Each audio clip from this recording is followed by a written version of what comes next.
Bonsoir tout le monde et bienvenue dans cette nouvelle vidéo où nous allons découvrir les opérateurs et les opérations en JavaScript. Comme dans plusieurs langages de programmation, il existe plusieurs types d'opérateurs en JavaScript. Nous allons commencer par découvrir les opérateurs arithmétiques. Comme vous pouvez le voir sur cette image, il y a presque tous les opérateurs arithmétiques qu'on peut voir dans le langage. Donc, ces opérateurs sont presque à la base de toutes les opérations en JavaScript. Donc, je vais sortir ici mon navigateur. On va tester tout ça. Ok, je sors la console de mon navigateur et nous allons tester tout ça. Voilà. Ici, voilà en quelque sorte la liste de tous les opérateurs arithmétiques qu'on peut retrouver dans le langage.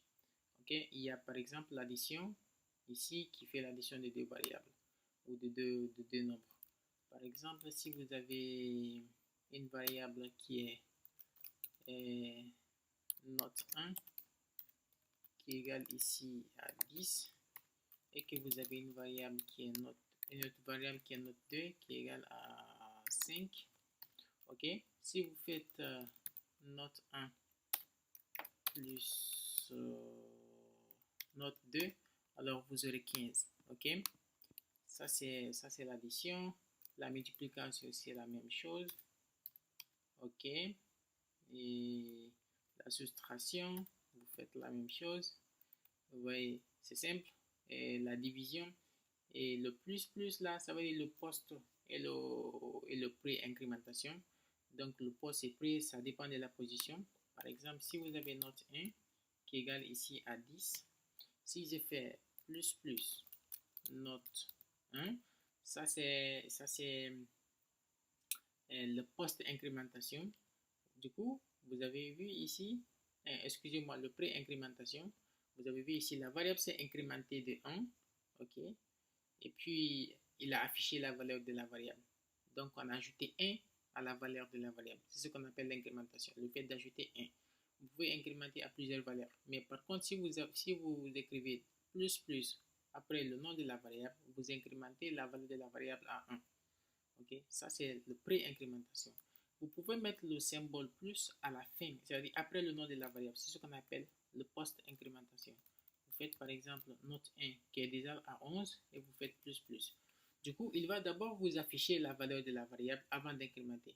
Du coup, si vous faites comme ça, vous n'allez pas voir des changements. Vous allez vous dire tout de suite, ah, on ne voit rien, ça n'a pas incrémenté. Sauf que si vous rappelez la variable, vous allez voir que la valeur est passée à 2. C'est un peu la différence entre pré et post-incrémentation. Ça, c'est la même chose pour la décrémentation qui est le symbole moins. Du coup, si je fais moins note 1, vous allez voir que ça a diminué de 1. Donc, il y a le symbole, deux fois le symbole de multiplication qui est exposant. Par exemple, si je fais note 1, deux fois le symbole multiplication, 2, ça va faire note 1 exposant 2, je peux faire 3, note 1 exposant 3. Donc, du coup, vous pouvez tout de suite voir la valeur de la variable. Et il y a aussi ce qu'on appelle le modulo, qui est le reste de la division. Par exemple, si j'ai la variable let note 1 et note 2, mais on va avoir une valeur simple qui est 5, comme sur l'exemple. Excusez-moi, par exemple, quand vous prenez 5 divisé par 2, du coup, vous avez 2,5. Donc, il y a le reste là qui a été utilisé pour encore rediviser. Mais par contre, si vous prenez le reste de la division entière, c'est-à-dire qu'on va diviser 5 par 2, tout le monde aura 2. Ça va rester 1. Donc, le reste 1 là, si on veut extraire ça, c'est ce qu'on appelle le modulo. Du coup, vous faites 5 modulo qui est pourcentage 2, qui est le reste de la division entière. Donc, vous aurez 1. Donc, du coup, les gars, il y a aussi ce qu'on appelle la priorité des opérateurs. Comme en mathématiques, il faudra faire attention à la priorité des opérateurs. Même si les expressions sont évaluées de la gauche vers la droite. On l'avait vu, par exemple, dans les vidéos précédentes. C'est pas... Par exemple, vous pouvez voir un truc comme ça. Je vais déclarer 3 variables. Let A qui est égal à 5. let B qui est égal ici à 2 et let C qui est égal ici à 6. Ok, qui est égal ici à 6. Donc, c'est trois variables. Si j'ai fait A plus B plus C plus C, ok, on a 13 parce qu'on a eu 5 plus 2 plus 6. Donc, ce qui fait 13. Ça veut dire que l'expression est évaluée de la gauche vers la droite. C'est-à-dire de quitter de A vers C. Ok? Mais par contre, il y a la priorité des opérateurs. La priorité des opérateurs, c'est vraiment important. C'est quelque chose, par exemple, que vous pouvez utiliser pour influencer l'ordre de l'exécution de l'expression. Ok? Je vous sors un petit tableau. Comme vous pouvez le voir ici, il y a par exemple la parenthèse qui a une priorité très élevée qui est 21. Ok? Par exemple, si vous voulez par exemple forcer, c'est-à-dire une partie de l'expression, vous voulez donner une plus grande priorité à une partie de l'expression par rapport à une autre. Par exemple, si comme en mathématiques, vous pouvez voir par exemple A plus B multiplié par C. Ok, cette fois-ci, vous voyez, on n'a pas 13, on a quoi? On a 17. C'est parce que on a fait d'abord, comme vous pouvez le voir ici sur le tableau, il y a la multiplication qui a une plus grande priorité par rapport à l'addition. C'est-à-dire que la multiplication qui est 15 et l'addition qui est 14. Du coup, il y a la multiplication qui est réalisée avant l'addition. Donc, vous aurez B plus B multiplié par C, qui est 6 fois 12, excusez-moi, 6 fois D, qui est 12, plus la valeur de A, qui est 5. Donc, du coup, qui est 17. Cette fois-ci, vous voyez que l'expression ne s'est pas... c'est-à-dire le calcul n'a pas été effectué de la gauche vers la droite. Parce qu'il y a C ici, il y a la multiplication qui a une priorité plus grande que l'addition. Par contre, on peut forcer cette priorité, par exemple, en entrant A plus B par les parenthèses. Donc, du coup, on peut dire, ok, nous voulons que l'addition soit réalisée avant qu'on ne fasse la multiplication. Donc, du coup, on peut dire comme ça, A plus B, le tout multiplié par C. Donc, du coup, on aura quelque chose du genre A plus B qui est 5 plus 2, 7. Maintenant, qui est multiplié ici par la valeur de C qui est 6. Du coup, on aura 42. Donc, vous voyez, on peut comme ça forcer la priorité des opérateurs. Il y a aussi ce qu'on appelle les opérateurs d'assignation. Le symbole égal est à la base de l'assignation en JavaScript, comme dans la plupart des langages de programmation d'ailleurs. Je crois que c'est clair. Fonction, voilà. Et par exemple, si vous déclarez une variable et que vous voulez l'assigner une valeur, vous utilisez le signe égal.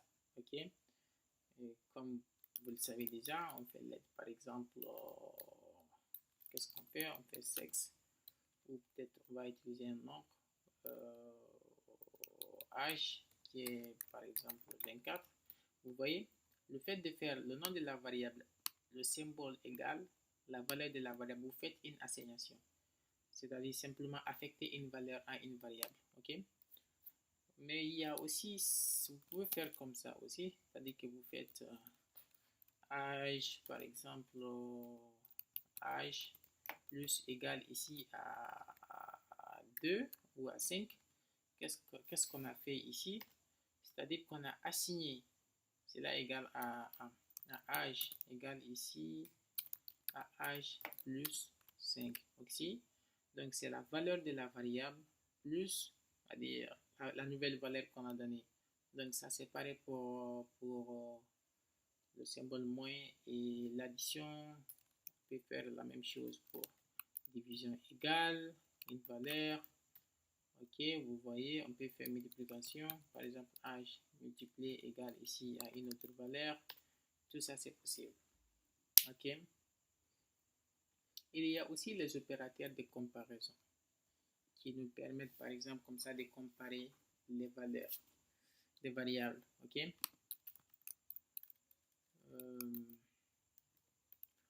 Ok. Supposons qu'on a deux variables. On a par exemple, quoi? Toujours âge. Âge, je ne suis pas vraiment inspiré. Et 34. Et excusez-moi. On dit que l'âge existe déjà. Donc, je vais réfléchir la page. On dit que âge ici égale ici à 34. Et let âge 1 ici égale à 26. Ok. Donc, nous allons essayer avec quelques opérateurs de comparaison pour voir si ces deux valeurs-là sont pareilles. Et on va dire que âge égale ici à âge 1. Ok. Donc, du coup, vous voyez le résultat, c'est false. Ok. Quand vous faites comme ça des comparaisons, les résultats sont toujours exprimés en booléen. Ok. Donc, du coup, âge 34 n'est pas égal à 26. Ok. Et on va tester aussi le triple égalité, qui est l'égalité stricte qui teste le type et la valeur. C'est-à-dire que deux fois, vous pouvez voir, par exemple, une valeur qui est, par exemple, âge. Je vais redéfinir âge. Au lieu que ce soit le nombre 34, je vais mettre la chaîne 34, comme ça. Et est-ce que, je vais redéfinir H1 aussi, toujours nombre 34. Ok, logiquement, âge 34 et H1 34, c'est pareil. C'est la même valeur. Mais par contre, si vous faites âge égal ici à H1, vous allez voir que c'est true. Oui, c'est vrai que la valeur, c'est 34, 34, c'est pareil. Mais est-ce que le type et les types sont les mêmes? L'autre est un nombre, l'autre est une chaîne. Non, ce n'est pas les mêmes. Par contre, si vous voulez tester le type et la valeur, vous faites triple égalité. 1, 2, 3 et H1. Tout de suite, vous allez voir que c'est faux parce que l'autre est un nombre et l'autre est une chaîne de caractères. Et encore, il y a l'opérateur différence, c'est-à-dire qui teste si les deux valeurs ne sont pas les mêmes. Par exemple, quand on fait âge est différent de H1. Il dit que c'est faux, c'est pas différent parce que le contenu est 34-34. Donc les contenus sont les mêmes. L'opérateur de supériorité, est-ce que H est supérieur à H1? Non, c'est faux. C'est la même chose. Infériorité, le contraire. Ok. Il y a l'opérateur supérieur égal et inférieur ou égal. Donc, toujours comme ça. Voilà. Il y a aussi des opérateurs logiques. C'est-à-dire que si vous voulez aller plus loin dans les comparaisons, alors on peut utiliser l'opérateur logique. C'est-à-dire si on veut vérifier si tel est vrai et tel autre. Ok. Par exemple, on peut dire si par exemple is admin est true. Ok. Donc c'est vrai que c'est un administrateur. Is admin et par exemple has permission, par exemple false. Ok. Voilà. Donc du coup ici on peut tester s'il est un administrateur et qu'il a aussi la permission de faire quelque chose. Donc on peut dire is admin et il n'est pas seulement dire il ne suffit pas d'être un administrateur, il faut qu'il ait aussi d'autres permissions. Donc has permission. Et bah, vous voyez qu'il est administrateur, par contre, il n'a pas la permission de faire quelque chose. Vous voyez? Donc, ça, par contre, et ça, du coup, l'opérateur là, il teste, c'est-à-dire la validité des deux opérandes. Il faut que les deux opérandes soient évaluées à true pour que l'opération soit true. Ok? Et par contre, vous avez son contraire qui est ou logique, quelque chose comme ça. Tout ce qu'il veut, c'est que l'un des deux opérandes soit évalué à vrai. Okay? S'il est administrateur, ça suffit largement pour que l'expression soit évaluée à vrai. Il y a aussi not qui est le contraire, qui retourne le contraire d'une variable. Si par exemple admin, c'est un administrateur, par contre si je fais not is admin, pas un administrateur, c'est-à-dire qu'il retourne le contraire. de isAdmin. Si par exemple has permission est faux, alors si j'ai fait not has permission, il dit oui, il n'a pas une permission. C'est-à-dire not has permission qui est faux, il a retourné le contraire de has permission qui est true. Il y a aussi ce qu'on appelle des ternaires. En fait, des ternaires, c'est une sorte de condition un peu raccourcie. C'est-à-dire qu'il y a là, vous faites la condition, il y a la condition comme ça, la condition, vous faites point d'interrogation. Ce que vous voulez exécuter, l'expression à exécuter, expression x1, au cas où la condition soit vérifiée, 2 points x2, expression 2. Voilà, ça c'est simple. Par exemple, comme dans l'ancien cas, on va faire par exemple let is admin qui est true, ok. Donc il est admin. Qu'est-ce qu'on va dire? S'il est admin, is admin, ok. On va simplement afficher par exemple un administrateur. Un administrateur. Si ce n'est pas le cas, on va dire juste un utilisateur. Vous voyez déjà que la console présente un administrateur parce que isAdmin est évalué à true. Donc vous pouvez par exemple utiliser ce truc là pour exécuter une fonction ou par exemple pour faire une assignation. Par exemple let as permission égale ici à isAdmin. Si isAdmin est vérifié, donc on va lui donner permission true. Au cas contraire, on va dire que c'est false. Ok, comme ça. Donc si on teste la valeur de hash permission, vous voyez qu'on a true. Voilà. Il y a aussi ce qu'on appelle l'opérateur d'échange optionnel. En fait, c'est un opérateur qui est utilisé dans le cas des objets. On va le voir ici très brièvement. Ok. Par exemple, pour faire cela, je vais sortir la console en mode multiline. L'opérateur d'échange optionnel est pratique si vous voulez tester, par exemple, dans un contexte d'objet profond, la présence d'une propriété avant de faire une autre action ou bien avant d'exécuter une autre propriété qui est censée être branchée sur cette propriété. Par exemple, je vais déclarer un objet que je vais appeler utilisateur.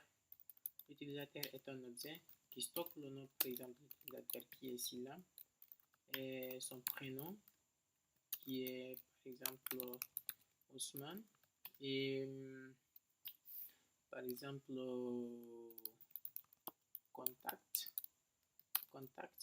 qui est un autre objet, donc c'est un objet imbriqué. Par exemple, je vais dire téléphone qui est une chaîne qui est par exemple 622 689 659, ok. Et ville qui est par exemple une autre chaîne qui est Conakry, ok. Voilà, ça c'est bien. Avec l'opérateur d'échange optionnel, c'est-à-dire qu'on va d'abord tester la présence d'une propriété avant de continuer le chaînage.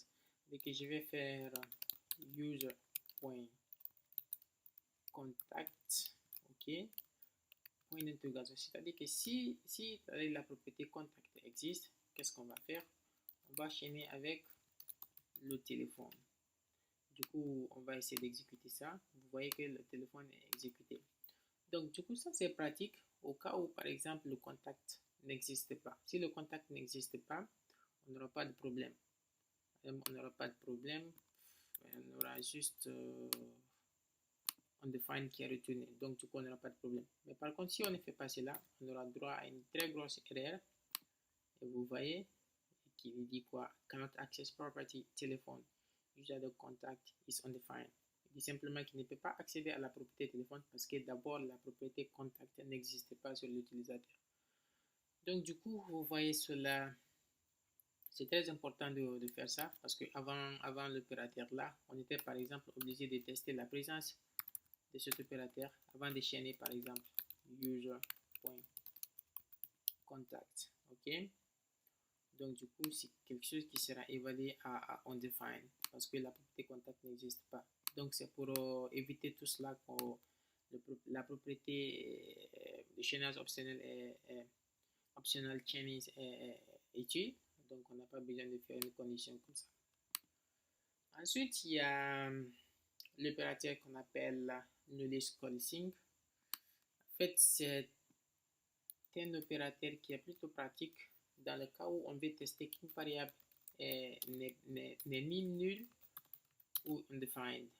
Ou undefined. Ok, undefined. Donc, du coup, l'opérateur va retourner, par exemple, la première valeur s'il ne vaut pas, si le premier opérand ne vaut pas nul ou undefined. Si cela est égal à nul ou undefined, il va retourner la deuxième valeur. En gros, ce que je vais dire, c'est que l'opérateur va retourner la première valeur qui n'est pas nulle ou undefined. Par exemple, s'il déclare une variable let sexe qui n'est pas initialisée, rappelez-vous, on dit que si on déclare une variable qui n'est pas initialisée, la variable vaudra par défaut undefined. Donc, du coup, si on fait comme ça, sexe, pas de sexe, donc devinez que la valeur sera égale à pas de sexe, parce que sexe vaudra undefined. Ok, vous voyez, pas de sexe. Et si on déclare directement sexe égal à nul, ok, on aura toujours pas de sexe. Mais faites attention, souvent l'opérateur là utilisé est un peu confondu avec l'opérateur ou, qui est très pratique pour déclarer, pour donner par exemple une valeur par défaut à une variable. Par exemple, je fais let is admin. Supposons qu'on a déclaré une variable let admin qui est égale ici à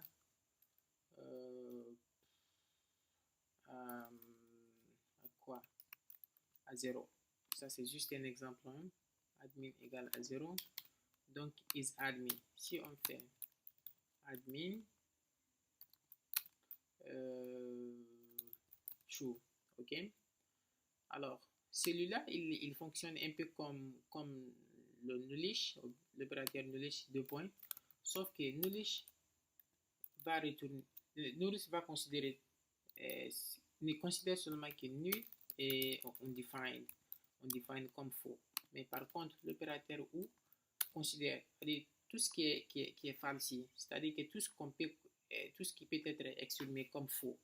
Par exemple, une chaîne vide, ok, une chaîne vide, 0, nul, y compris nul, undefined, not a number, et quoi, un boolean false.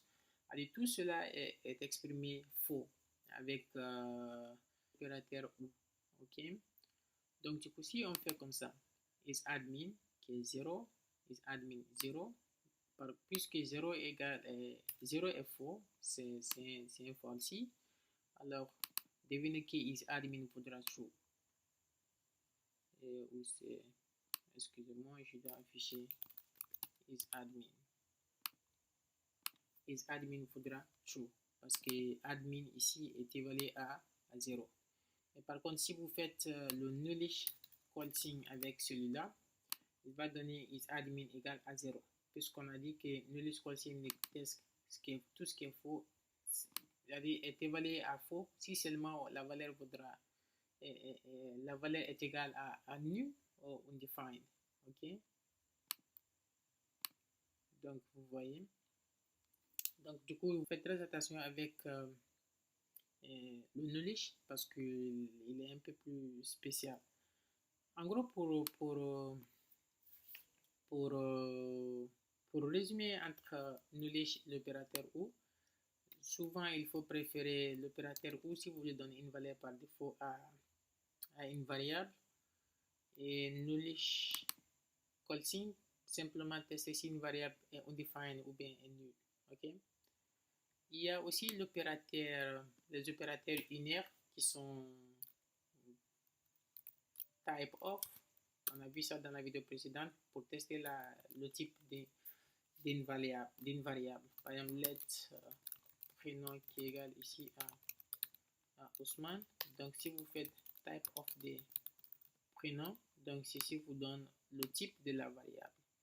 Et il y a l'opérateur instance of qui vous permet de savoir, par exemple, si un objet est une instance par exemple d'une classe. Ok, donc du coup je vous propose de laisser ça jusqu'à ce qu'on attaque les objets en profondeur. Donc les gars, c'était tout pour cette vidéo. J'espère que ça vous a un peu aidé. Et n'hésitez pas à commenter et à liker la vidéo. Également, vous abonner à la chaîne. Ça encourage. Et je vous donne rendez-vous à la prochaine vidéo où nous allons parler des fonctions.